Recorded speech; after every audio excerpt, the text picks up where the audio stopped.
What is up, everybody? Welcome back to the Burnout Brighter podcast. This is episode 71. My name's Matt. I'll be your host for this evening's events. I'm joined, as always, by my lovely co-host, Destiny. Hi,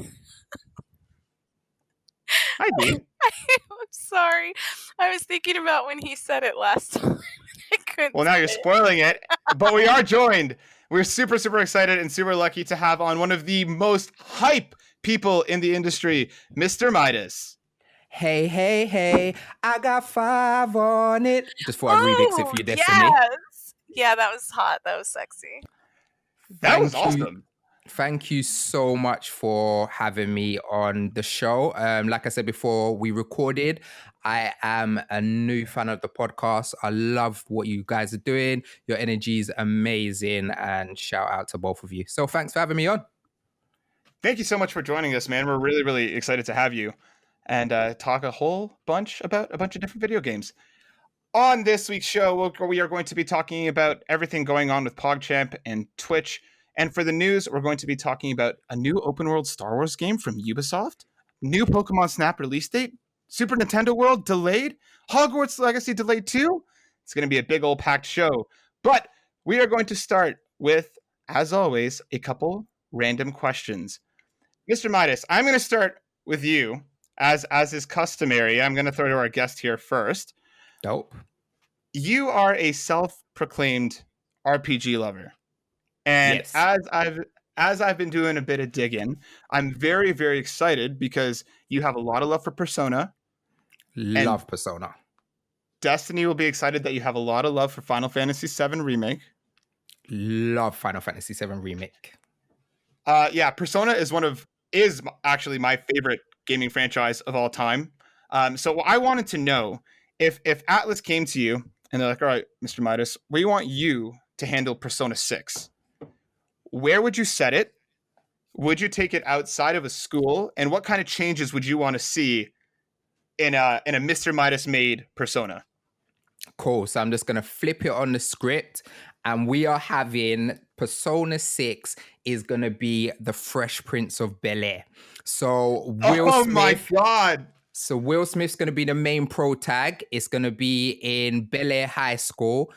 So we'll have a main black pro tag. I love it. We'll meet like all the waifus will be like foreign exchange students that have come over. And then what the twist is going to be is Will Smith's dad, who abandoned him, is like trying to get all of the power from the world, and he's gone into this underworld to basically try to destroy everything, and Will's fighting back. Holy shit, that's incredible. Really good. Because his dad just really come from the top of the dome.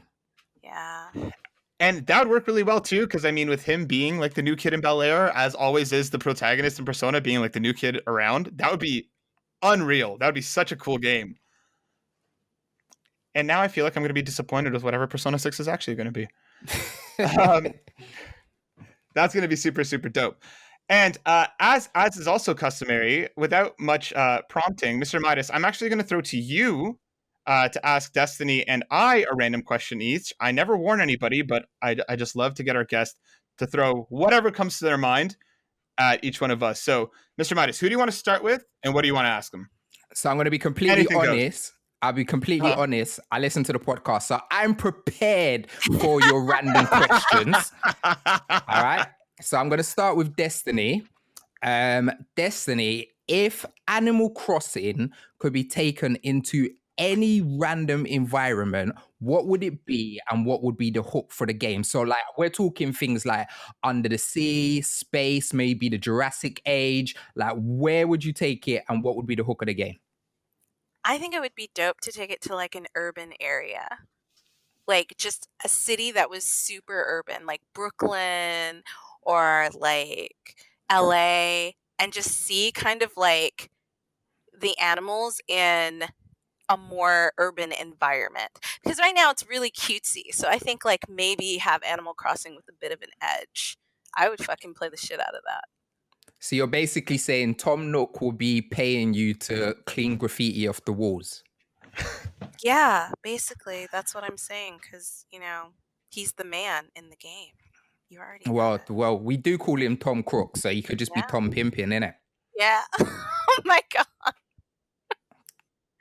I don't know if I want like pimps and hoes to be in the game just yet. That seems like a bit. Maybe like later it can be like added to the game. But I think at first we're just going in. No, when Yeah, we can have some nightlife, but I don't know if I want any prostitutes on the corner yet. That's a little GTA, a little too much GTA. No, I was just calling him Tom Pimpin. I didn't actually mean that he was soliciting prostitutes. I'm listening to what you're saying, and I'm taking it all in. And when I heard pimp, I heard prostitutes. I'm sorry. Okay, all right. We won't even go down that rabbit hole where Destiny's mind went to. We're not even gonna go. All right, Matt. My random question for you is pretty similar because we both love Persona.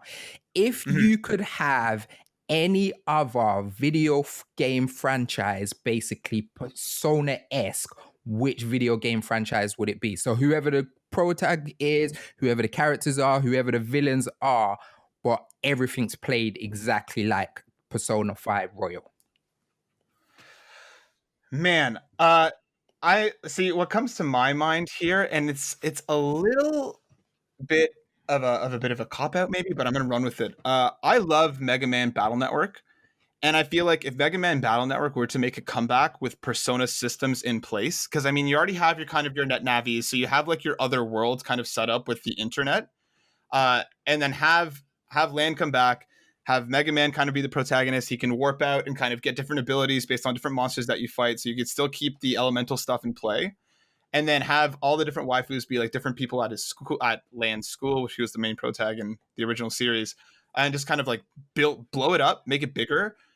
It would be a little more in terms of Persona 4 Golden in terms of the setting, because it would be like a smaller town with an option to go to bigger places. But I would love to see that series come back with Persona elements, because I think that if you were to modernize that game, it would work really, really well with some waifus and some relationship aspects and some deeper and darker stories. Maybe the characters got a little bit older. I'd love to see that game come back with Persona more into its DNA. Okay, I have a question, because I'm not sure if I understand what waifus are. Like, I think I know what you're talking about, but I just want to be sure. What are waifus? Romance options, basically. Why do you call them waifus? Is it because it's a Japanese game? Because it's anime. Okay. Yeah. But I thought, but do they call them waifus in anime? No. Yeah. They do? Well, like the community term for it, is the community okay, that's what I thought. Okay. Yeah. Sorry, continue.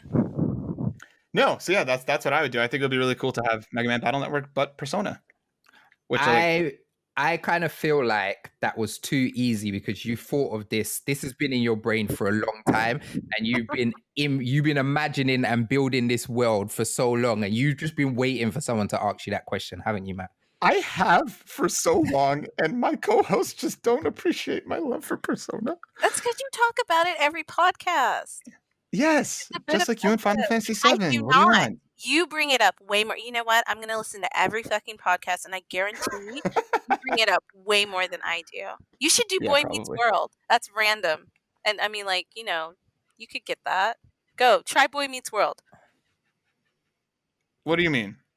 Turn it into a game. Turn Boy Meets World into a game? It would still work with a Persona game. Yeah, I know it would, because they're all in high school. I've been playing a bunch of Yakuza Like a Dragon lately, which they've also added like a bunch of Persona-like systems. So as I started kind of playing that, and I was like, what other series would I want to see? So this has actually been on my mind. So it was a perfect question, Mr. Midas. Thank you for asking. You are more than welcome. And Destiny, we're going to talk about some Final Fantasy VII Remake, because that game is everything. No, it's so good. Matt, have you played it yet? 7 Remake? Yeah, I finished 7 Remake. I didn't know you finished it. Yeah. Well, 7 Remake is, remember, it's only Midgar, right? So, I mean, like... I know what it is, Matt. Okay? Yeah, okay. I just didn't know. Yeah, no, I finished it a while ago. Did we talk about it? I don't know. I think you said you wanted to watch it and stuff first before we talked about it. So I wasn't sure if you finished it. You didn't ask either, because you don't care about it. All right, moving on. Just to throw another wrench in, as I do. All right. I platinumed both Final Fantasy VII Remake and Persona 5 Royal. Ooh, Matt, did you do Yeah. that? I platinumed Persona 5 Royal. I did not platinum Final Fantasy 7 Remake. It's because he doesn't care. All right. Doesn't care. I loved that game. I'm just not big on platinuming stuff. I have like 5 platinums, I think. Yeah. But Mr. Midas, before we kind of continue on, now we have the random questions out of the way, I want to hear more about you. Can you tell us a little bit about, if anybody isn't familiar with your awesome work, where can they find you? What kind of stuff do you like to talk about? Who are you? So I am a TV presenter who specializes in video games, based in the UK, and a content producer. I've been in gaming for about 5 years, but previously I was in music. I was a dancehall artist for about 10 years. That was always my plan, to be like the sickest musician in the world. But God had other plans for me. And 5 years ago, I basically just got frustrated of not seeing anyone who looked like me or sound like me on the platforms I watch. So like I love the IGNs, love the kind of funnies, the game spots and all of that, but no one looked like me, no one sounded like me. And it made no sense because me and all of my friends, all of my brethren around us, we all game. And I'm like, so why is none of us being represented in gaming? Which you lot have obviously spoken lots about on the show, and kudos to you lot. I really, really rate how much you speak about representation and let Destiny speak and get her point of view off. So I just wanted to say that. And yeah, I came up with a show called Games, Gadgets and Rhymes, GGR, where we get recording artists from the UK to go head to head on the latest console games. I partnered with one of the biggest platforms for Black music entertainment in the UK called GRM. And yeah, we produced that for 5 years. That did really well. I quit music 3 years ago and just focused fully into gaming. I host an esports show on Jinx Esports TV called WTF, where I get to shout at gamers who do stupid things. I'm a BAFTA game, yeah, and there's bare of them, so you already know. I'm a BAFTA Games member. I'm an Elgato partner. I love RPGs. I do podcasts. I'm just that gaming guy that has luckily been able to build a career in this industry because they didn't want to give us a voice because for some reason, some marketing guy decided a gamer was a fat white guy who lives in his basement. Yes. Yep. Yeah, that's so fucking dope. Like listening to all the things. Like I went to your oh god, I can't think of the word, Twitter, and I was like reading some of the posts that you put, but like I had no idea that like you did all of that. I really wish we could get something like that in the US because that would be amazing. Like Thank you, really man. would be. I really appreciate that, man. No, I appreciate what you're doing. I do. Seriously. Like that's, oh my god. I'm so proud of you. I know I don't know you, but like just from like one person of color to another, like that really touches me in such a like a positive way to see us out there succeeding. Like that's amazing. So yeah, thank you for coming on. Like I just had no idea. I'm just like so like excited. I don't know what else to say. No, I love it. Thank you. But and you lot, man, like, I love what you're doing. And like I've listened to about 7 episodes by now, Matt. I really liked your the Black Lives Matter, your representation. Like I just think it's a really good podcast series. So I'm really honored to be on, man. And yeah, let's talk some games, man. Car, that's what man does. Exactly. So actually, Mr. Midas, let's start with you. What have you been playing lately? What's been kind of grabbing your attention? Okay, so I'm in the UK and I was up till 3 o'clock last night trying to finish bloody Assassin's Creed Valhalla because nice. I'm one of those weird people that I don't like to play too many games at one time. And I'm assuming this is not going out before Wednesday, so I can say it. If it is, just stop me straight away. But I've just been sent the Hitman 3 to review. So I'll be reviewing that on my channel on Wednesday. So I was just trying to bang out Valhalla before I start another one. But yeah, I stayed up till like 3 a.m. and couldn't finish it. But really loving Valhalla. I'm a big Zelda guy, like big, like Legend of Zelda is a huge part of my life. So I've been playing Age of Calamity, which I love, and I don't know why more people are not talking about it because it's such a good game. Yeah. How does it feel? Because like I've generally stayed away from Musos, and like I keep seeing people talk about Calamity with kind of a good spin, but just that kind of that gameplay style is something that makes me a little bit wary. I am Well, what do you so think not about into it? Muso games. I've never been into the Warrior games, and I didn't even like Hyrule Warriors. But this game has been given so much attention. Like it proper feels like you're back in Hyrule. Like the graphics are beautiful. Like they really, really champions. They've really championed a story within the game. So like you're actually going through a real story. And on some Warriors games, I kind of get lost in what I'm meant to do. And I feel like this one's really clear in what you need to do. And just playing with Impa. Impa is so gangster. Like she is gang. I want a whole spin-off series on Impa because the way she fights is so sick. I swear to God, like she's so sick. So yeah, it's really amazing.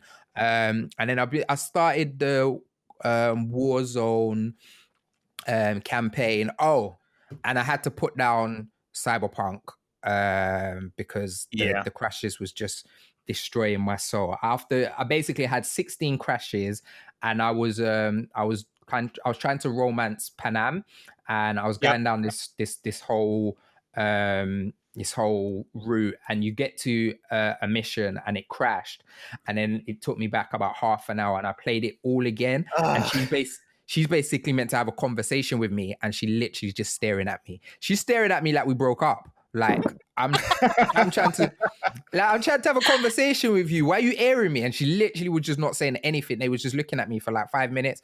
I just deleted it off my PlayStation. I was like, I can't do. Yeah, I managed to finish the main story, but I had about 18 crashes in about the 27 hours that I played. I had a crash both in the epilogue and during the credits, and I got to the point where I was like, I think I'm getting close to the end of this, and I just want to put it down. Like, there's so much more that I want to see of that game, but I'm not going to touch it again until it's properly fixed. There's just too much. 100%, yeah. But yeah, I'm amped that you're saying that that Calamity holds up so well, because that gives me a lot of hope for Persona 5 Strikers with it being just around the corner. I'm hopeful that it's going to get that same level of love. Yeah, apparently it's amazing. Yeah, I can't wait. Destiny, what about yourself? What have you been playing lately? I haven't been playing anything. I've been watching. Mm-hmm. So I was watching this gameplay. It was a really weird game called Mogeko Castle. Okay. And what is it about? God, I don't know. It's so weird.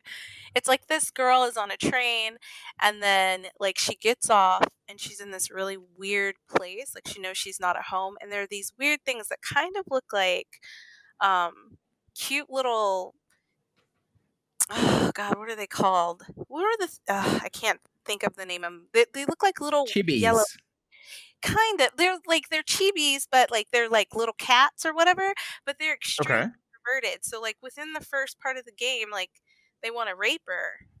It's a very strange it's a very strange game. And yeah, I'm just looking it up right now. It looks interesting. So weird. And through the whole game they're trying to catch her. Like, and she's trying to get out of this castle, and then it gets like really weird where like at the end, like she gets out, and then like she gets home and you see like her brother has like killed everybody in the house. Jesus. She kills him, and then like it's kind of funny because at the end there's like a, oh my God, sorry about that, guys, booty call. Mm-hmm. Just kidding. So at the I hope it's not the X, Destiny. I hope it's not the X. It's not. It was actually you following me back. Ooh. Oh, okay. All right. So yeah, so like her brother, like she walks in and her brother's killed everybody, and then like at the end of the game there's this weird thing where it's like they're doing an interview with a random character, and like evidently there was like they keep hinting at like she was incestuous with her brother. I don't know. It's just a very strange game. And if you watch it or play it, you'll understand why I can't explain it very well, because it's just very weird. I find it so interesting that you've gone down this like RPG Maker like horror rabbit hole the last little while, because like you tend to stay away from games like that. But Yeah, man, for whatever reason, they're grabbing you right now. they're just so weird and quirky. Like, I can't help it. So like I start watching it and then I just get sucked in and I'm just like, where the fuck is this game going? But okay, so watch that, and then I decided to get some new games on Steam. So I Nice. got this game called The Longing, and I thought it'd be interesting for me to play and then talk about later, because basically you're playing this character and it's focused on like the character's mental state, and he's Mhm. kind of waiting. Like, the theme is like loneliness, and he's kind of waiting until his king returns. So like you're the only person there, and like This looks dope. yeah, so like I looked it up because I like saw the art style for it and I was just like, "Oh my god, I want to play this." So I'm into weird stuff like that, like weird games. Mhm. So I got that one, and then I got one, and forgive me if I'm pronouncing it wrong, but it's called Omari. And I've heard people talking about that. so I downloaded Omari. I haven't played it yet, but I will let you know what I think. But evidently it's kind of weird. And so I'm a little nervous because it looked really cute. And whenever there's a game that's really cute, it's like the most disturbing. So I don't know if I'll finish it if it gets too crazy. But if not, then like I'll let you guys know. That What is- castle Yeah, I know. game sounds nuts. Yeah. Like so weird. The Wait, funny which thing one? is, Gecko the- or Omari? yeah, Mogeko. Mogeko. The Yeah, no, visuals actually look quite cool. Yes. Like looking at it. That's why I first, like, usually what attracts me to a game is the art style. Unless like I've known the game, like Final Fantasy, like I know like how that game goes. So but this one I was just like, oh, the art style's really cool, like the graphics are really nice. But then when you get in the game, it's just weird. It's just a fucked up game, and like these little characters are all obsessed with prosciutto. So like as you're playing the game, they're like, all hell prosciutto, and I'm like, are they talking about like the ham, like the salty ham that people eat? And yeah, and then you can collect panties at some point, and then they're just obsessed with sex. So like you collect like porn, like they have like porn and like porn magazines. It's just a weird, it seems like a really weird violent sex stream. Like you never see anything explicit. They just say the weirdest shit. It's just I hope your VPN was on when you was playing this game. I didn't play it. Oh. I just watched it. I hope your VPN was on when you was watching it. I was gonna say there's some level of security that needs to be there if you're watching something like No, this. I didn't. Weren't you watching this at school too? Come on. No. Oh, I was actually, yes. Yeah, I know. On my phone, but I was done teaching for the day, and I know. There's like no explicit, like, you know what I'm saying? Like there's nothing Yeah. crazy that's shown, or I wouldn't be doing that. So you guys should check it out though. I think everybody should check it out just because it's weird, like, outside of the box. Check it out. It is strange. Yeah, I might check out Omori with you. That's a game that I actually heard a lot of people talking about. But yeah, maybe we should do a review on that one. Let's take a look. Omori and Grounded, Matt. Yes, and we will play Grounded, I promise. Also, wait. I've been playing more of Immortals Phoenix Rising, and they're releasing a new god. Did you see that? No, you didn't. Yeah. Okay. Did you get your game back? I did not get the save back. Well, granted, I haven't checked in about a week, but about a week ago, I had not gotten my save back. I think I'm just going to leave it for now and restart it in a couple months. I loved that game so much, but my save file got corrupted, and I'm just not willing to restart it right now. Midas, have you played it? No, so I was watching you lot's review on it. I've got it on my Switch because it just reminds me of there's certain games that I'd just like to play handheld. So I've got it on a Switch. But like I said, I don't like to play too much open worlds at once. So that's going to go on the back burner for maybe a couple weeks. I think that's the kind of game that I'd like to play when the world's open again, when I can travel. maybe if I'm on a plane or long train ride or something like that, I think that would be a great one for me. But yeah, just randomly, like, I know this is just random, but your podcast is random, so it works. I was in an Uber the other day, and I'm assuming it's the same where you lot are, but in the UK, or if you even have Ubers over there, in so in, so in the UK, when you go in an Uber, you have to wear a mask. And when I went to film on Monday, I caught an Uber and I was playing my Switch at the back. But with the mask on and playing my Switch, I started getting motion sickness. And I've never really got motion sickness before. So even now, I can't really play my Switch when I'm out and about because of the mask making me feel vomity when I'm playing it. Yeah, I have a similar issue where like whenever I start getting too warm in a space like that where there's too much movement, and like with the mask, like I tried to play the Switch even on the subway on my way to work, and because of the masks, I start getting really warm. My face starts getting really warm, and I start getting really nauseous. So I'm the same way. I haven't really touched my Switch much in a little bit, just because I like to play it when I'm moving. But Immortals would actually be a fantastic traveling game. It's really got that Breath of the Wild style to it, so Yeah, it's easy to jump in and out. Mm-hmm. As for myself, yeah, I keep playing Yakuza Like a Dragon. I can't put this thing down. I played for a solid 3 hours today. The literal entire time that I was playing, I spent it in a mini game. There's like this whole like real estate side mission to it, where like you take control of this like little confectionery shop, and you're basically trying to take it from like this tiny shop to being like one of the top like companies in Japan. And it's tied to a certain character, so the more you progress in the side mission, the closer you get to that character. So she gets more abilities and she collects more experience. And like I have all of my other characters in the party where I want them to be, except for her. But now I've gotten just addicted to this real estate mini game. And I've had a couple of heartbreaking decisions to make. Let some really hardworking people go. But you know, in the name of profit, I gotta meet my deadlines. Right. That game, it interests me so much because I've always wanted to get into the Yakuza series, but even when it comes to, like, I can't deal with dub. Like, even when it comes to anime, I mean, I can't deal with sub. Like, even when it comes to anime, I have to watch dub. I want to just, like, I don't want to have to sit there and read when I'm playing a game. So the only one I've played in the series is Judgment, which is obviously a spin-off. And then when I found out this was going to actually have full English voice acting, I was like, sick, let me get into it. But then I heard it's a turn-based, and I'm like, how have they spanned this whole game into a turn-based? Like, how does it even work?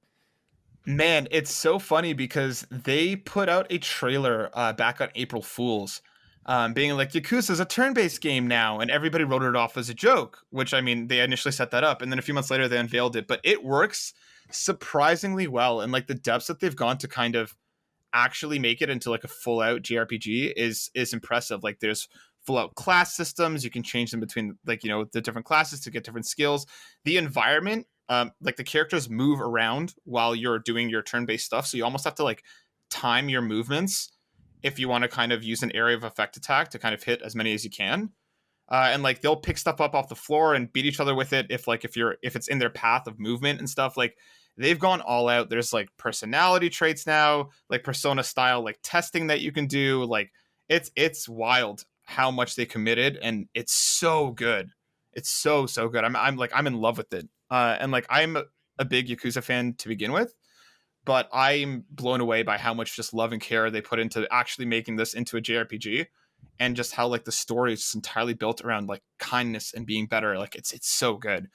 I would definitely recommend you check it out at some point because it's fantastic. Yeah, I'm waiting for the PlayStation 5 version because I know the Xbox Series X and S version's out, but the PlayStation version doesn't come out until, when is it? Like April? March. Yeah. I kept debating, like, do I wait till March for the update? And I saw it on sale at like the Christmas sale, and I was like, oh man, I want it now, and I caved hard. Don't regret it.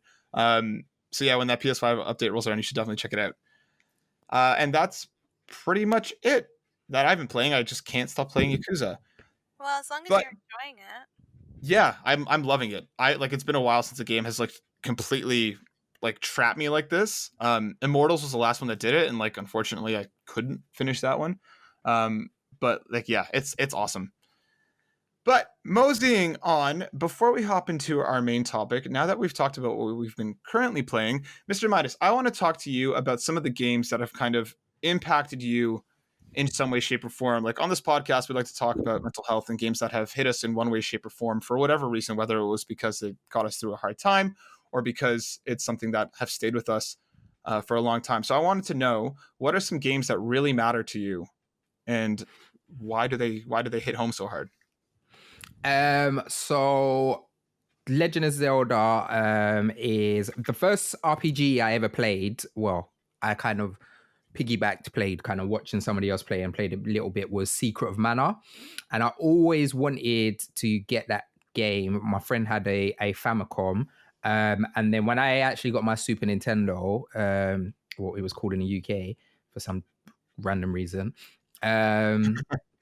I couldn't find the game anywhere. So when I looked in a gaming magazine, they said that Legend of Zelda is very similar. So my dad got me Legend of Zelda, and that changed my life into like playing RPGs. So like my favorite Legend of Zelda game is Ocarina of Time. Like Ocarina of Time is like the mecca. Like I love that game. It means so much to me. I still remember that feeling when Link pulled out the Master Sword and turned to adult Link. My whole mind was blown, like completely blown away. I always credit Final Fantasy VII as the game that made me a hardcore gamer, because always gamed, love video games. Like my first console was the Master System. Yes, black don't crack. I look young as hell. Yeah, my first console was the Master System. So I've been gaming from forever, from like Alex the Kid and that. But Final Fantasy VII was the first game where I was actually like, oh my god, I am a gamer. That's when I kind of grabbed that kind of badge of honor. And like Cloud Strife is one of my favorite pro tags. To have Barrett, like such a strong black character, was amazing, even though he's very kind of Mr. T-ish. But yeah, it was just so super dope. So those are really pinnacle. And then a random one that I don't talk about much, and I don't know why, but this game's so important to me, and I'm always tweeting at Sega like, remake it, you cowards. Skies of Arcadia. Have you either of you heard of this?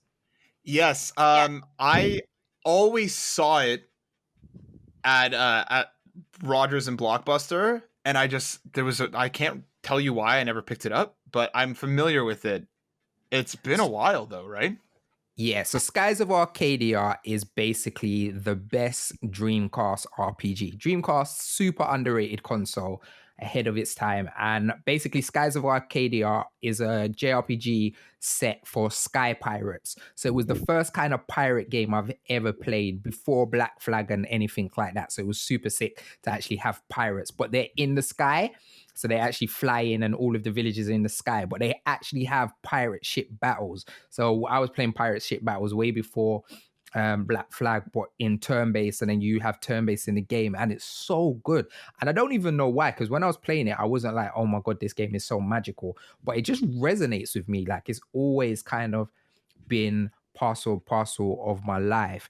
And I think in terms of the mental health part, I was in the music business for such a long time, and it's kind of a stressful and effed up business, and gaming was always a way for me to like escape.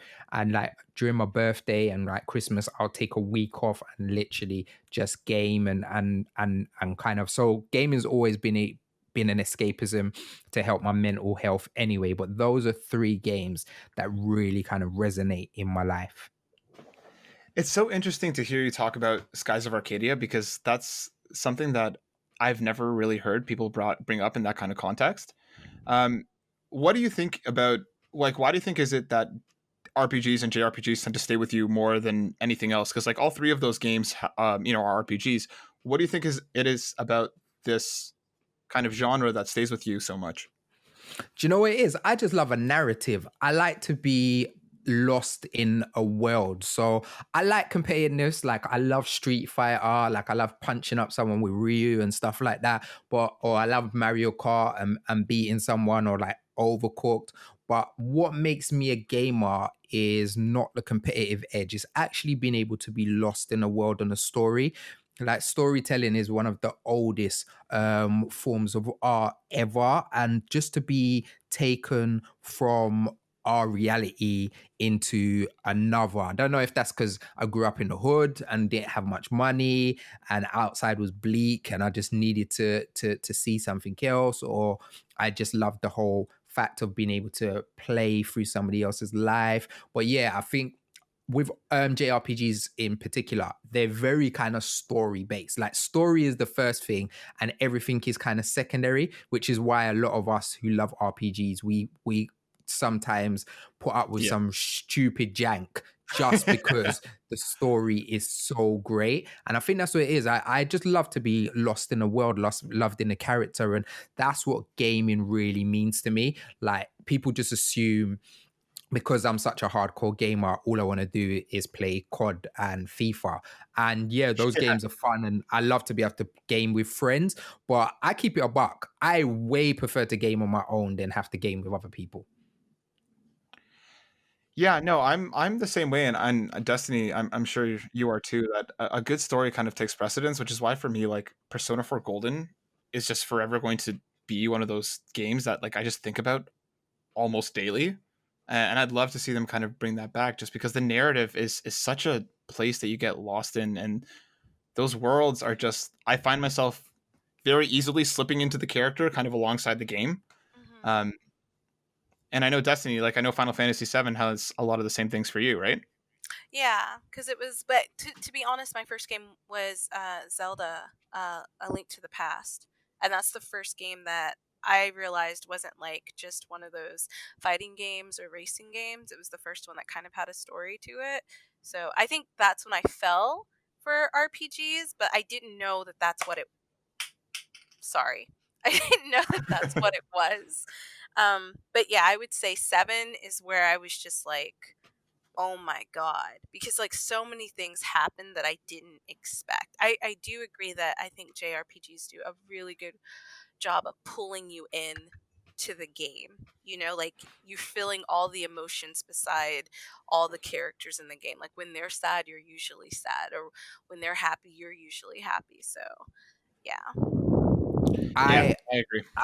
Matt, Persona 4 Golden is so magical. And I always say, like I say, Final Fantasy VII Remake is the best like action RPG, and Persona 5 Royal is the best turn-based RPG for me. But nothing beats the characters in Persona 4 Golden. They are just so magical. And I feel like the characters in Persona 5 and Royal don't match up with Golden at all.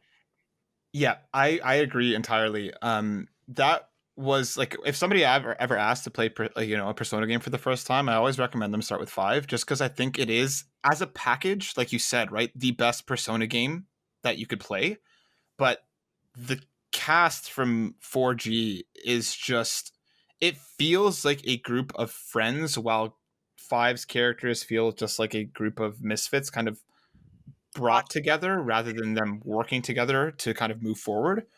Um, but man, 4G, like a couple of the moments, like especially, no spoilers, but some of the late game stuff that happens, like when the story really picks up before that critical moment where you kind of get to an ending, I had to stop and like put the game down. Just because like my heart was racing, like I was sweating, like I was literally feeling like I was having like a panic attack alongside some of the characters in the game because of like everything that way that like everything was happening. So I had to stop and put the game down for a couple minutes before I was able to pick it up and play it again, just because that cast, it's weird to feel kind of like a wanderlust or like a longing for a place that you've never been with people that you've never met. But man, do I ever feel like that when it comes to that game. It's just truly a special game. But Midas, thank you so much for teaching us about some of the games that matter to you, because I think these are so important, and all three of your picks were super interesting. So thank you for telling us about the games that matter to you. You're welcome. And guys, let's mosey on over to our kind of big topic for today. I'm going to start with an article from Kotaku because I'm going to pull a couple paragraphs here because they have some really interesting information and they point this way in a pretty good light. So I'm going to be reading from Twitch's Pogchamp removal was never enough and now it's turning into a disaster. This is by Nathan Grayson over at Kotaku. I'm going to start with this paragraph here.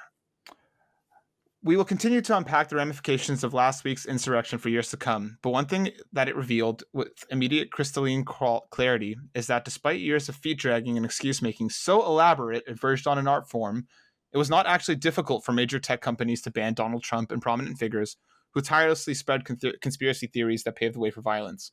Twitch, owned by tech giant among giants Amazon, moved in lockstep with other colossi like Facebook, Twitter, YouTube, and Reddit, first removing the Pogchamp emote due to its connection to Ryan Gutex Gutierrez, who called for further civil unrest after the insurrection, and then indefinitely suspending Trump to prevent Twitch from being used to incite further violence.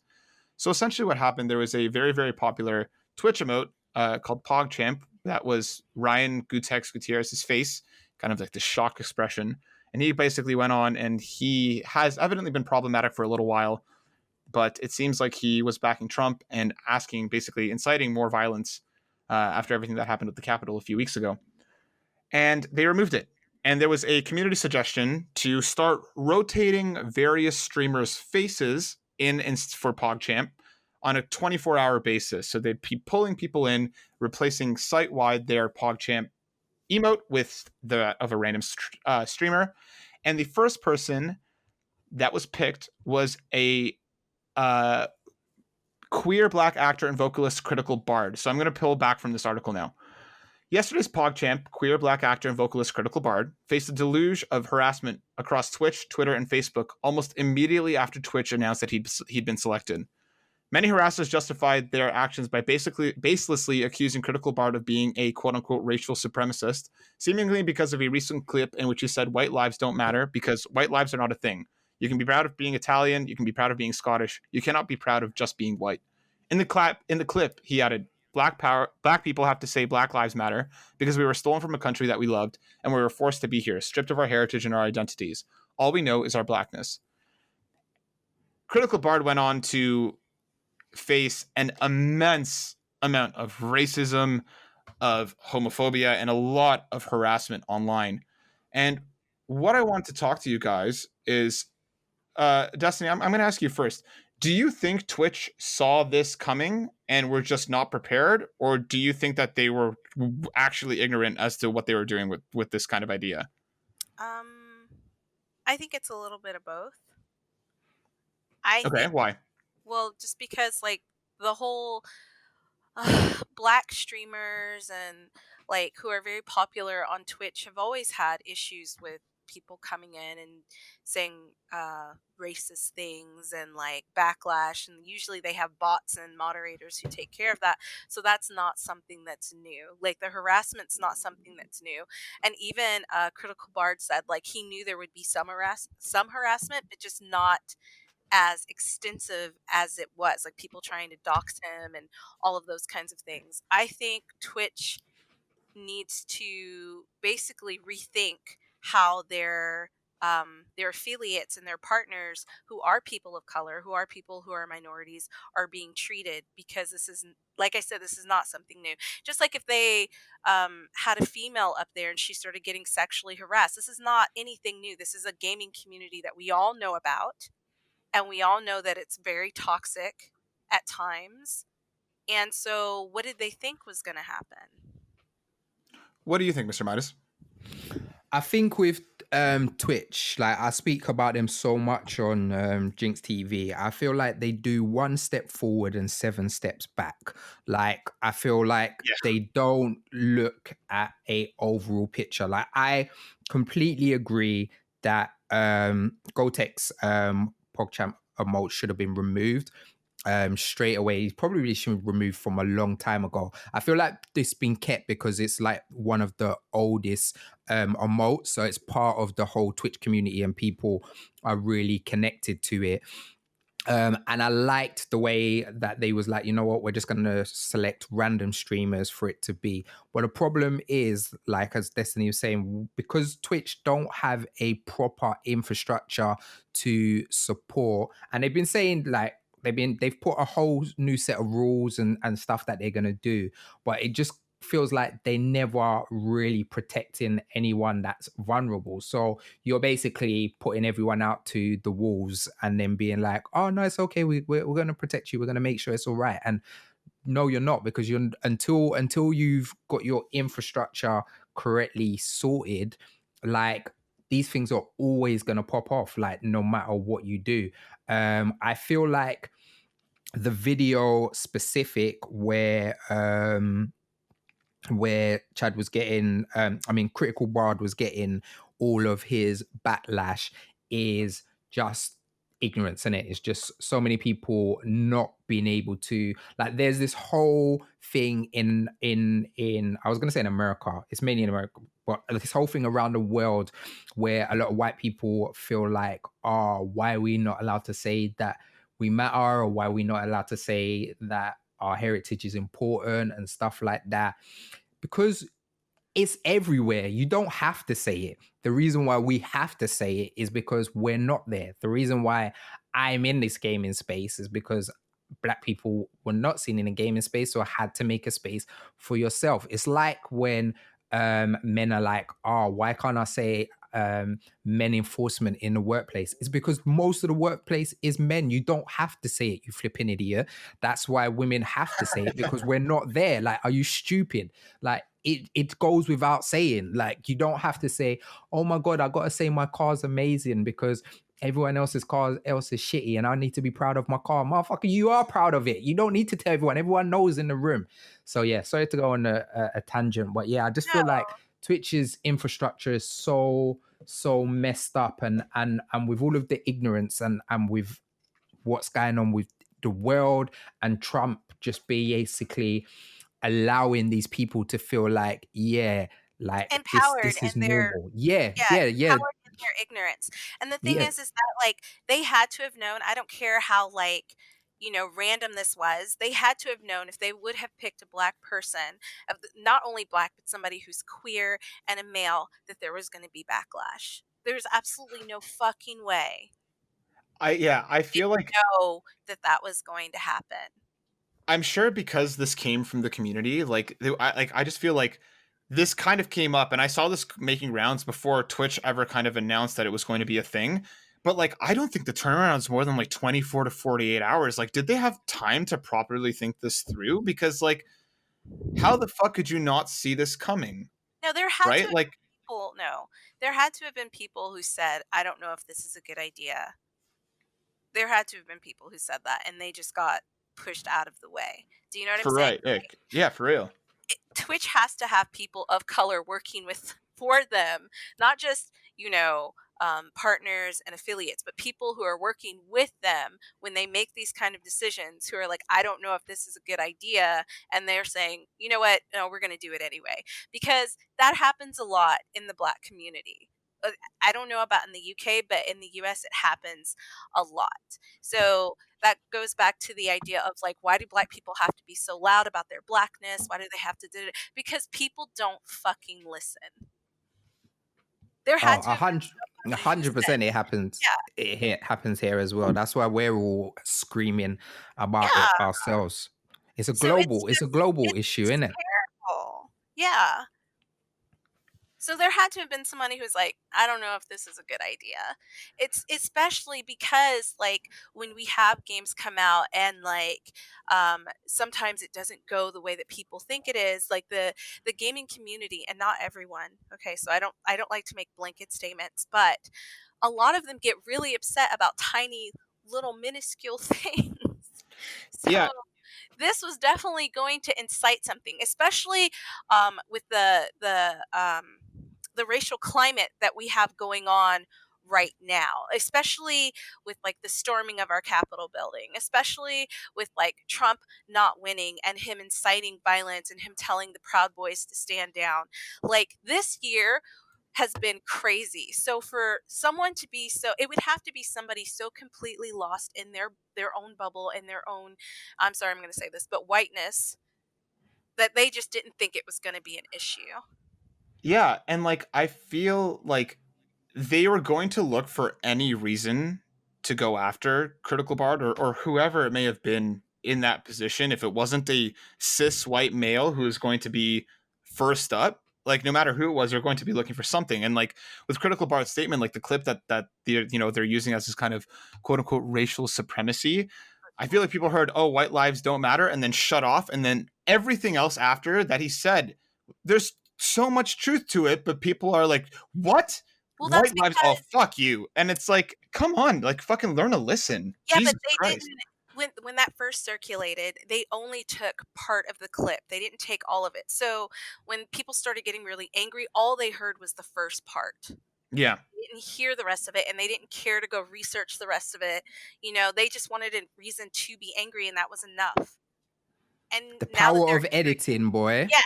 Yeah. So Yeah. that's what it was. It wasn't like that they didn't take the time to listen to it. They only had that much of a clip, and that's all they heard.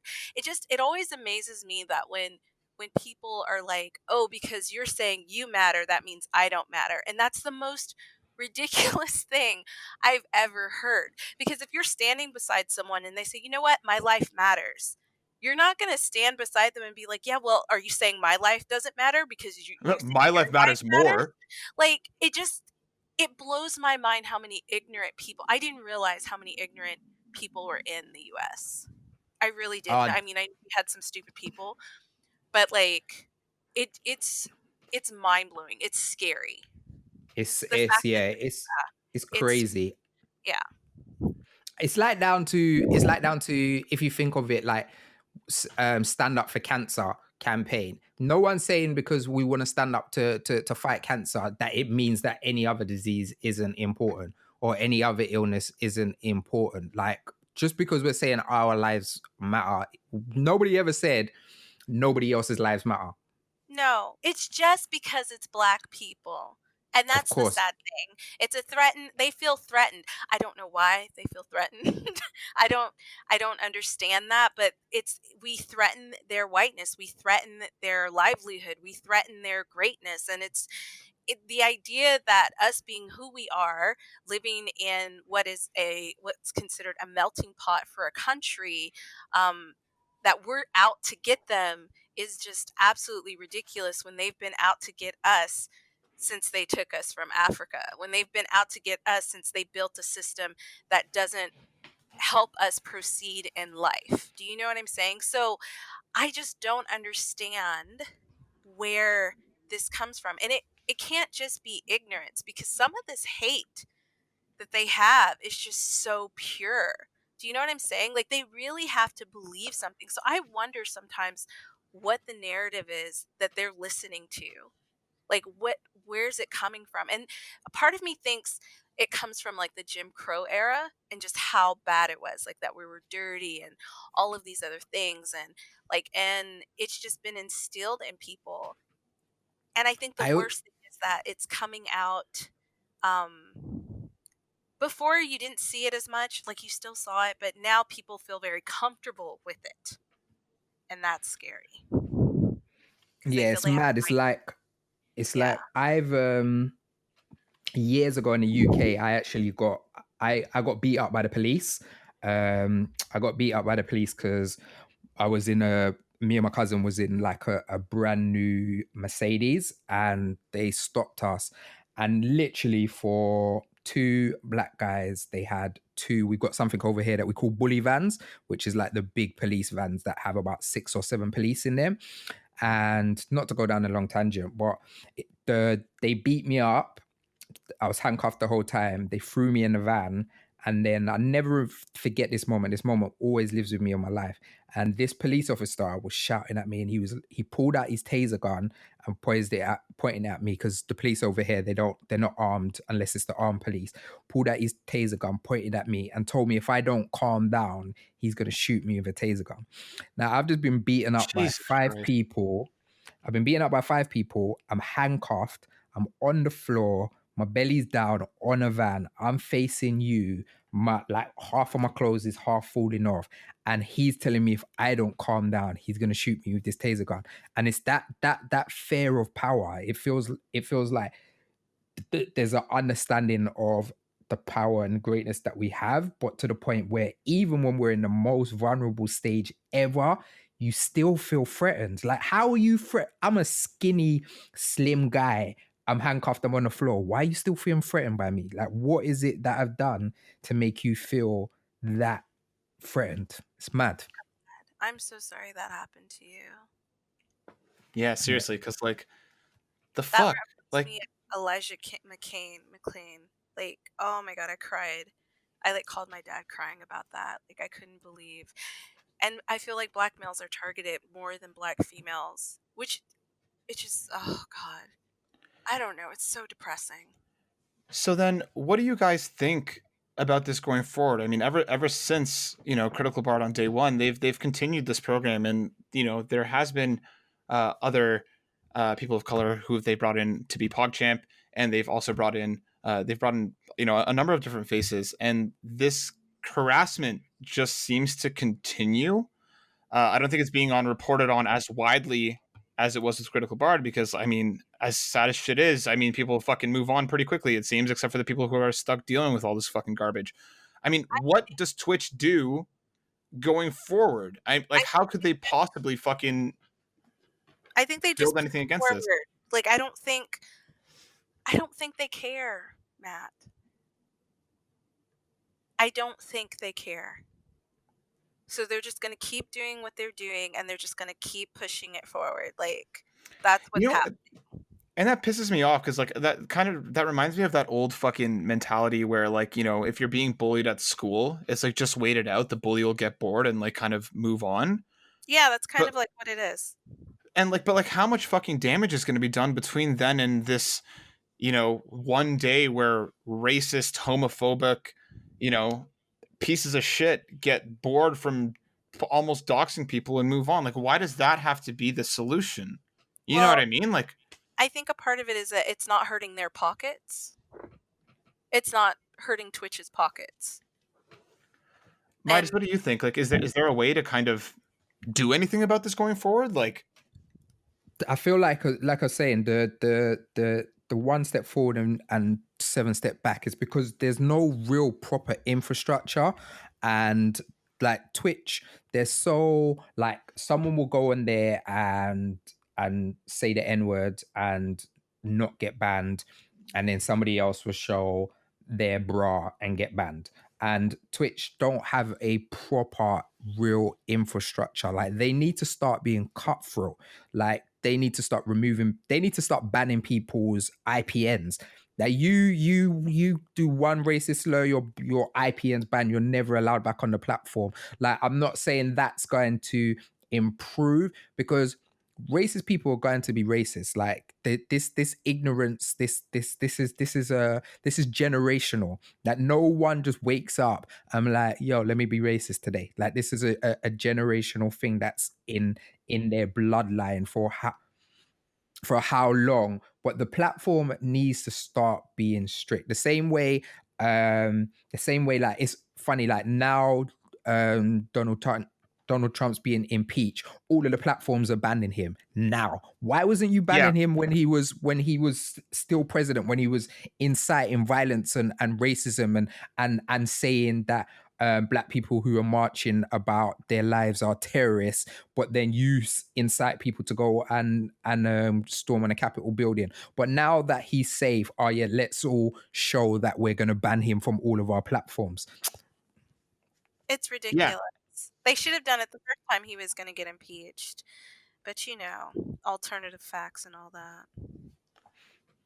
It's sad that this program is seemingly going to continue. And like, even those, they updated like their community guidelines and shit or whatever, but they said that like they made it go live a few days ago now, and they said that even the community guidelines don't take into effect until almost like a week and a half after they talked about them. So like, the people that are going to be in between, A and B are just going to be treated like fucking garbage the entire time. Like, I think you're right, Midas. I think outside of them completely overhauling their entire infrastructure and start to actually speak out against this clearly, I don't know if shit's gonna change. And I mean, like, you've seen it happen with like with Parler now, that that stupid right wing, Twitter, basically, that has now been dropped off of the face of the earth, right? Like, after months of people using it to spread hate and to prepare for this level of violence, now finally, Google and Amazon and etc. are dropping it off their services. But like, how much did it take for us to get here? Like, this shouldn't be this fucking complicated, right? Like, run up on the Capitol for it to happen. That's what it right. took. Do you know what? It like Destiny was saying, it literally doesn't. They won't take any effect until it's going to affect their money. As soon as partners and investors start hearing about it, that's when people start changing. It's the same thing that with like EA and Disney. They weren't doing anything about about loot boxes and stuff until Disney were like making calls like, yo, this is coming up the pipeline now. We're hearing about it. And this is what's happening. And like Destiny said, they have to have people in the building who are saying from day dot, look, yo, we need to stop this. We need to remove this. And these people's voices are powerful because they're seeing stuff that you won't. You'll use those voices to be an A&R to sign the next rapper so you can make millions of money off them, but you don't want to use those people's voices to actually affect change and help change everyone's lives. I think what people could do kind of going forward is that whoever kind of gets selected as Pogchamp, I think it kind of falls on, and fucking, hey, white people, I'm talking to you more than anybody else. I mean, like, we got to start supporting these people through those 24 hours, because I think, like, the amount of shit that's coming in, I think the only way to kind of combat it as it's happening is to fight it in its spot, if that makes sense. Like, fucking go be supportive, go back them, instead of just hearing the stories and then, oh, okay, cool, and then moving on. Like, the shit's never going to change until people get involved. I was watching like Enola Holmes or whatever, and I know one of the characters said something really important, and she was asking like I think she was asking Sherlock like about politics, and he's like, well, I find it boring.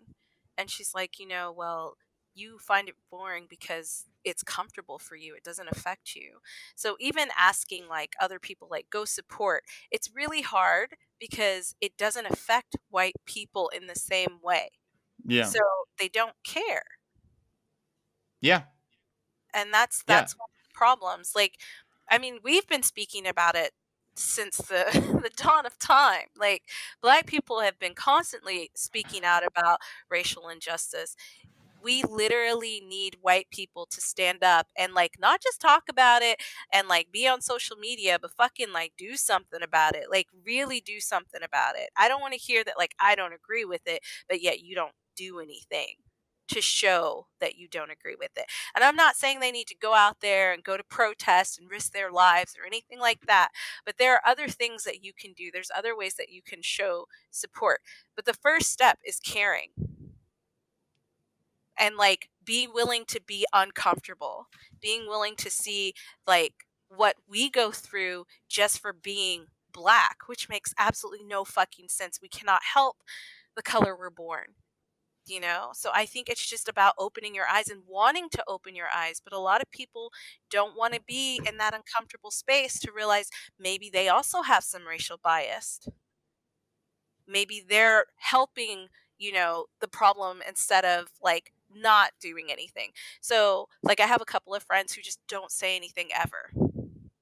And like, if I talk about it, they'll be like, oh yeah, that's really shitty, that's really terrible, but like, they never speak about it, they never speak up about it. The thing is too, is that like, now that all of these people who find it to be okay have been emboldened and empowered about, by people like Trump, right?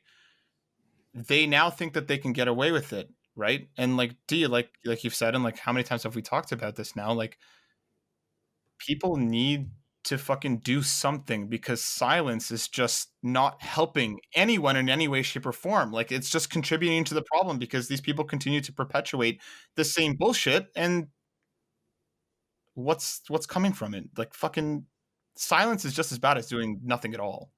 It is for Black people, yeah. Yeah. Well, I hope that, you know, Twitch gets its shit together and starts to support the people that they're going to be putting in these positions as Pogchamp, because the amount of vitriol, hate, and racism that they're getting is ridiculous. So I hope that they do something about it. But I mean, I guess we'll find out. I hope that there is change. Yeah. Well, why don't we move on to some news? And this is a piece of news that I'm very excited about. This is coming from IGN, from Matt T.M. Kim. Matt writes, open world Star Wars game in development at Ubisoft. Ubisoft is working on a story-driven open world Star Wars game with Lucasfilm Games. The Division developer, Ubisoft Massive, will develop the new game. According to Ubisoft CEO Yves Guillemot, it marks the start of a long-term collaboration with Disney. Midas, are you a big Star Wars guy? Does this do anything for you? Are you stoked on a Ubisoft Star Wars game? So it's funny, like I like OG Star Wars is my shit. Luke Skywalker and them man there. And then the trilogy the second trilogy kind of threw me off. And took me a long way to kind of get back into it. I just started the Mandalorian recently, but I think because now I work in games, like games is most of my media. So I find it kind of difficult to keep up on other media trends because I'm so up to date with everything. So I've been kind of out of the loop of the whole Star Wars for a while, but I love the lore. Like I love what it is. I really enjoyed Jedi Fallen Order.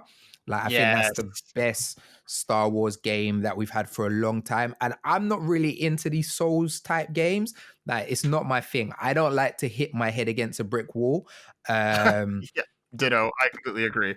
Playing Souls for me feels like Debo from Friday, rest in peace, is just coming to the room and just bullying me. So yeah, I'm not really into that. But Jedi Fallen Order had the right amount of difficulty to fun.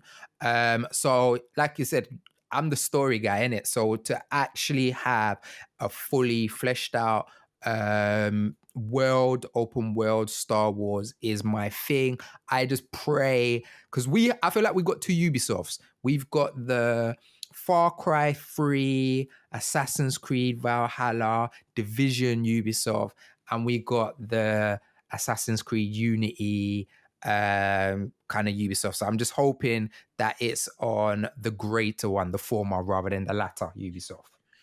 Yeah, I mean, with Massive developing, you know, them having a handle on the Division, I'm curious to see what this game is going to be like. Like, I'm hoping it's more, you know, Assassin's Creed than it is Division, in terms of its kind of open world. But I'm really excited to see something Star Wars that's not done by EA.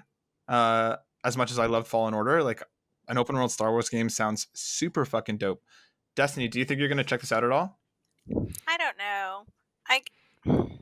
I'm kind of like with Midas on it. Like I really loved like the first 3 movies. And then the next trilogy I was kind of like, this is garbage. And I played one of the Star Wars games and I don't remember which one it was. I think it was like open world. It was a while ago, and it was one that like everybody was like, "Oh, this game is shit," but people still played it because they loved Star Wars. I don't remember which one it was. I was not that impressed, but yeah, I don't know. I mean, maybe I'll check it out. You know, it depends on how much it costs. And who knows? They might give you an Immortal style Star Wars game, right? I mean, that'd be something that's super cool. That would be pretty dope. Yeah. There you go. Our next piece of news, again, comes from IGM, from Adam Bankhurst. He writes, new Pokemon Snap April release date announced. Nintendo has announced that new Pokemon Snap will be released on Nintendo Switch on April 30th, 2021. New Pokemon Snap will take place in the Lentil region and will take players on a Pokemon-filled adventure through jungles, deserts, and more. Guys, holy crap, am I excited for this fucking game. Like, I loved the OG Pokemon Snap, and like, I've seen these trailers. I didn't realize how much I missed it and how much I need this game, like, now. I just want to take some pictures of some Pokemon. Midas, was Pokemon Snap ever a big thing for you? So it was never a big thing for me. I did have it, but the visuals of the new one look sick. But do you know where my mind goes? And I know it's not the same thing because it's all based on Mario, but I want to go to this new Super Mario World in Japan, in the Universal, and take my Switch and find Pokemon like in AR. That's what I want to do with my Switch and AR some Pokemon, almost like Pokemon Go. That's where my brain goes with it. But it looked really, really cool. The trailer that I saw like kind of blew my mind. I was like, this actually looks even better than the new age Pokemon games. Yeah, the graphics look super dope. Destiny, you were commenting that the colors look really nice. Yeah, the colors are very popping. They look very bright and colorful and kind of gives you a feeling of like happiness. You know how like games can set the mood like with their color scheme and everything. So like when I saw it, it looked really good. But I am not a Pokemon girl like that. Like I watched the cartoon like when I was little, but like the idea of like going around and catching a bunch of animals and then making them battle is like not me. So, but this is just taking pictures of animals. There's no fighting. It's just pictures. Seems like boring. I don't know. Like, am I just going around this world taking photos? Like, what else am I doing? You're basically on like a roller coaster, and as you're on this roller coaster, you're looking for the right opportunities to like find all the Pokemon, take pictures of them, like mess with the environment to get like the best pictures and stuff. That's basically what you're doing. Yeah. It's basically a photo mode before photo mode was out, really. Yeah, for real. That's actually perfect. Nah, that's not, you know, the kind of games I like. I also like RPGs and stories, and I feel like no. The closest I'll get to like a mundane game is Animal Crossing, I think. And I thought that was a completely different game. So, yeah. I think Midas hit the fucking nail on the head here, though. Bringing your Switch to that Super Nintendo World in Japan and like looking at Pokemon AR style would be really cool. That would be dope. I do it for the novelty.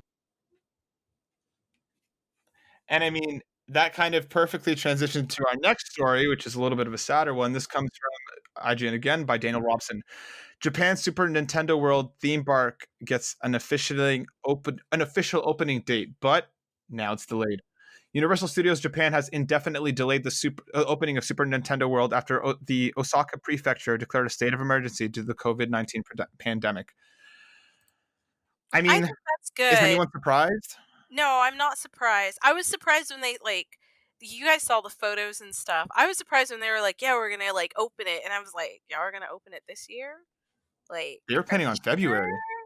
Are you sure? I know. Well, last year they were planning on June, July, remember? Yeah. And then they pushed it to February, and then I was just like, we're still not ready. And there's new like strains of COVID coming out, like, I don't know, every other week it seems like. So I think it would be too many people going there, and I think it would just cause a lot of issues. So I'm glad that they've decided not to open it. I think that's the safest thing possible right now.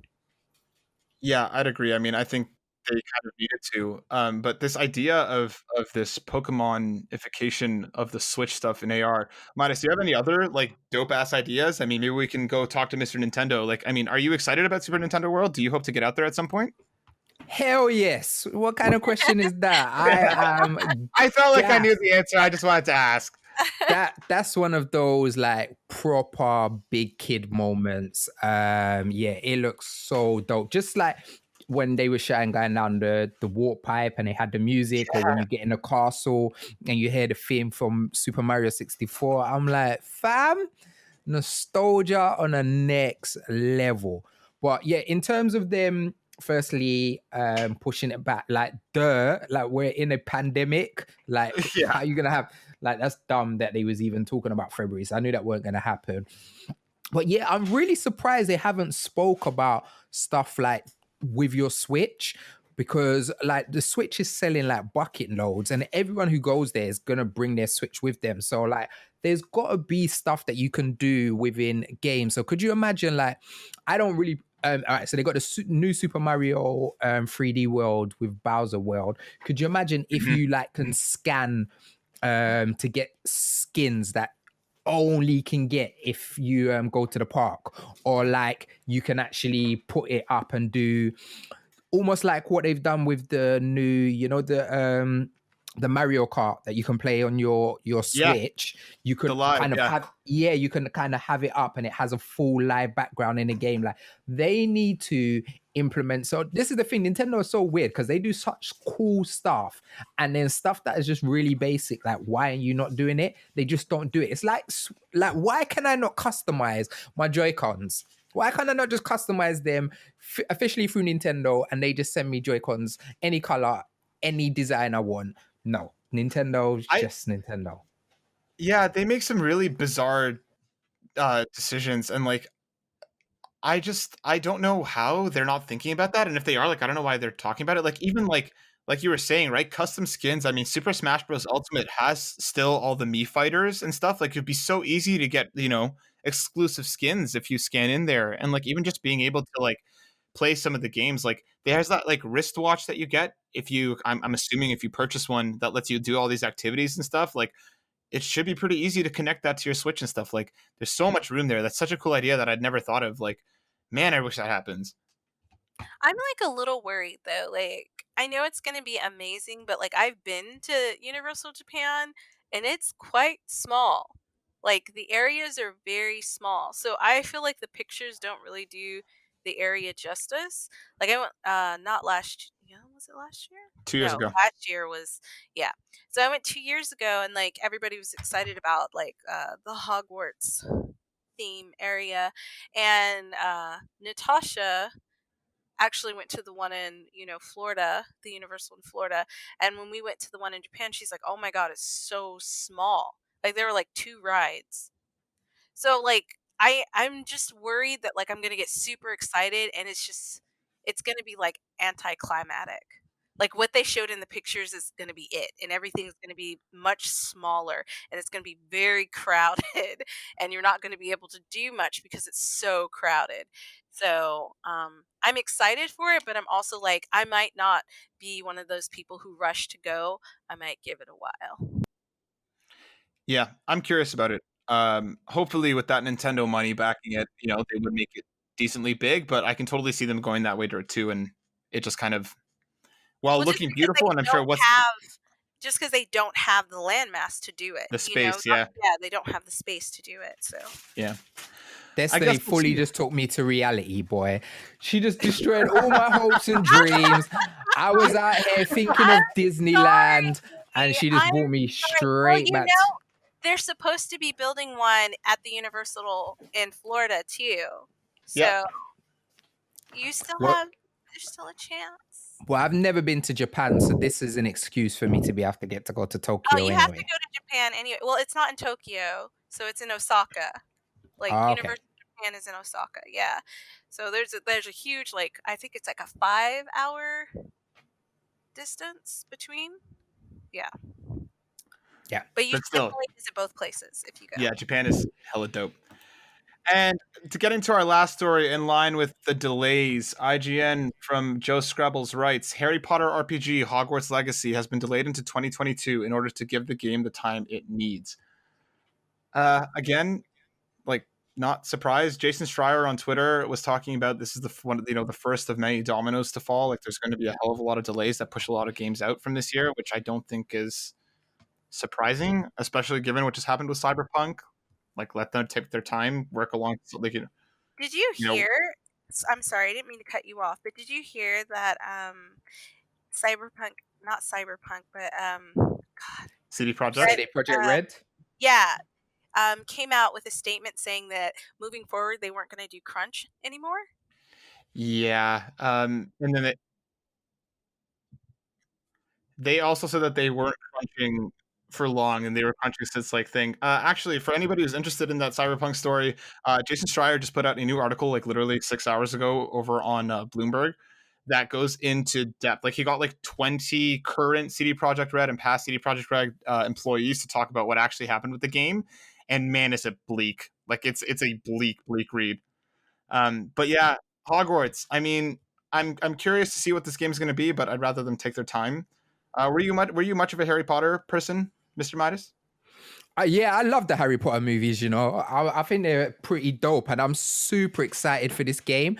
But, you know, I keep it a buck. Gamers are whiny as hell. Like, gamers are so whiny and privileged sometimes. They're like, everyone moans, delays, and then they moan, broken. Just let people take its time. The bad thing about our media is we get told stuff really early because obviously people they need to get investors, they need to get the stocks up, they want to get people excited. It's the long-term marketing. But just wait for the game to be like, I'm as excited as anyone. I can't wait for the next installment of Final Fantasy VII Remake to come out, but just let them have time, make the game good, so when we play it, it's amazing, rather than everyone going online and moaning about a delay on something you don't even know what it is because you ain't actually seen any gameplay. Just chill in it. Like, let them make the game, take their time, and let us enjoy it. Stop whining, man. Gamers are so whiny, including myself. I completely agree. I don't whine about delays, but like I get tired of hearing about it. Like, wouldn't you want the game to be like optimal, like The best it could be. playability? Yeah, when you get it, like why rush something? Like people don't rush people to cook their food and shit like that. It's ridiculous. And there's so much games out there. It's not like we ain't got nothing to play. Right. Yeah. There are so many games you could play. All we moan about is our backlogs and then complain that something else gets delayed. Yeah, the duality of the gamer, complaining about how much games they haven't played while complaining about the games they haven't played yet. Yes. It's so dumb. I just noticed I have games on my Steam that I didn't even know I had. Like, I don't. There you go, D. Getting them. You better go tweet. You better go tweet about complaining about Hogwarts getting delayed while you're at it. I know. I should. I'm excited to play the game though. I wasn't like a super like.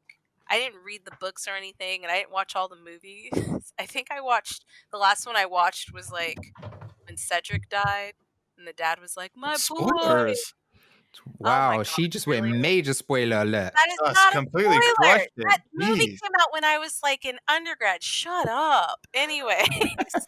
She's gonna start spoiling deaths in Final Fantasy next. Whoa! And nobody dies in Final Fantasy. Shut up. Nobody dies. Anyway, so yeah, so that's the last one I saw, but I really just like the whole world itself. I love magic, so I'm hoping we'll be able to create our own characters, and like I think the idea of running around a Hogwarts when it was in full swing sounds pretty cool. So hopefully, put it out when it's ready. Don't fucking worry about anything else. But that brings us to the end of the show. Mr. Midas, thank you so much again for joining us. It was honestly a blast having you. Your hype is so infectious, and you bring such a positive light to so many people in this industry. So thank you so much for joining us. Do you know what? It's been a pleasure. Like I said, when you reached out to me, I was like, let me check out the podcast. And I never thought I would fall down such a rabbit hole and really enjoy it. Like, I'm generally a fan of what you lot do. Like, I love your chemistry. Keep up the amazing work. And thank you so much for having me, man. Like, super appreciate it. No cap. If people wanted to find more of you, where should they go looking? So I am Mr. Midas Games. So Mr. M.R. Midas, M-I-D-A-S. And games, if you can't spell games and you're a gamer, then there's a bit of an issue. Yeah, so Mr. Midas Games on everything. So I host a show on Jinx Esports TV, which airs weekly on Fridays. So you can catch it in the UK, you can catch it in Canada, you can catch it in the Philippines, or you can catch it in South Africa on different channels. You can hit me up on all socials, Twitter, Instagram, Facebook.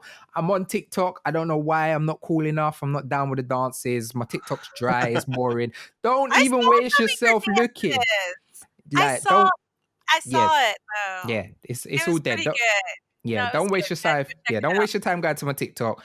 No, go to his TikTok. And then I started a YouTube this year because of COVID and me not being able to create content. And I'm loving it. I review video games, consoles. I've got a podcast called Too Many Games and Not Enough Time that I'd love to have you both on. It's a mini podcast series. Like it's only short form, like 20-minute episodes, reviews and stuff like that. So come down, drop me a subscribe. And I'm always down to have a conversation about games. So if you tweet me, we can talk about anything, as Matt will tell you.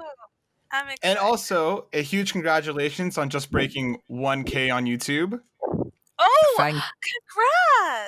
Thank you. I'm not gonna lie, it was hard, you know. It was a struggle. I didn't realize how hard it is to actually grow a channel because I've always produced content for other people's channels, and I'm lucky enough to be able to produce content for channels that have had like 1 million subscribers and stuff like that. It's a lot of work, man. So I have to give kudos to every person who's out there creating content, and I'm gonna keep making sure people come and check out you lot's content because what you do is amazing. So keep doing it, man. Thank you so much. And everybody go check out Mr. Midas everywhere and make sure you go hit him up on YouTube. Let's continue his journey on to 2,000, 5,000 and so fucking many more. Like I said, man, your energy and the way that you speak about games, there's so much passion in your voice, and it's just there's so much good that you do. So thank you for joining us. We had a blast having you, and we hope you'll come back and join us again for another episode. Yeah, you got to come back. Oh yeah, for sure. We do drinks next time. Oh Hell God, yeah. Now that makes me sound like an alcoholic. I mean, just like, yeah, that's cool. You know, whatever. Yeah, whatever. Yeah. It's not a big deal. It's whatever. Everybody, hit us up over at the Burnout Brighter podcast on Facebook if you want to have a chat with us. Destiny is at DNBC32 on Twitter. I'm at burnout_Matt. You can find the podcast at anchor.fm/burnoutbrighter, on YouTube at Burnout Brighter. We have a bunch of different reviews and Let's Plays up there, so go check it out. We always appreciate the love and support, and we'd love to engage with you guys more. So hit us up anywhere and let us know what you guys think about the different things going on in the industry. And that brings us to the end. Destiny, is there anything else that you'd like to get off your chest? No, I always do this. Like, I'm just really happy that you came on our show tonight. It's been an absolute pleasure. And Matt, thank you again for using our platform to speak out against injustice. You know, I love that you actually are doing something about it. You're not just talking about it. You're not just disagreeing. Like, you're putting out the energy that like so many people need to see. And the fact that, you know, Midas was able to listen to us and be like, oh my God, like they're really talking about like some of these real issues. That's amazing, you know, and that he loves our podcast is also amazing.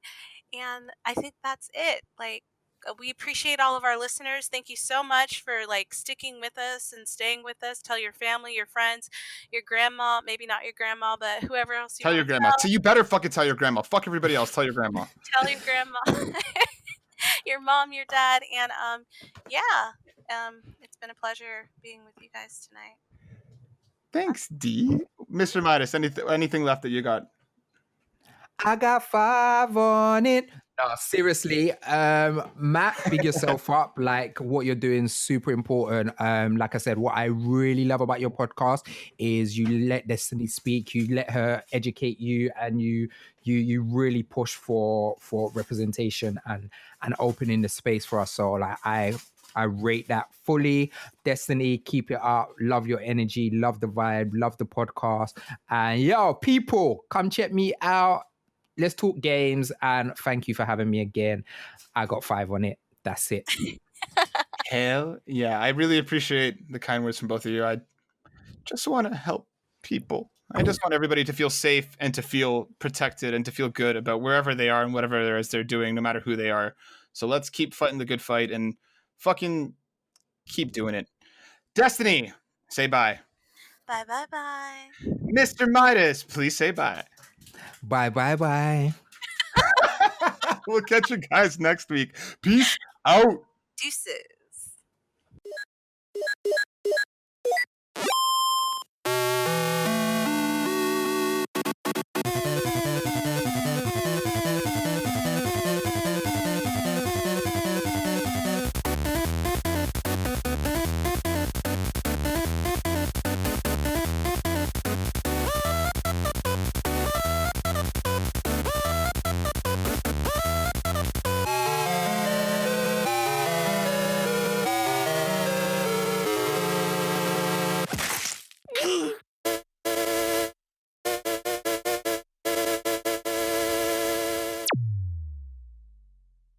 Please welcome Mr. Midas. Hey. I've just always wanted to do that. I listen to it all the time, and Destiny makes it sound like it bangs. So I thought I'd do it as well, innit? You sounded I good. thought that was... You did a good job. Yeah, that was great. Yeah.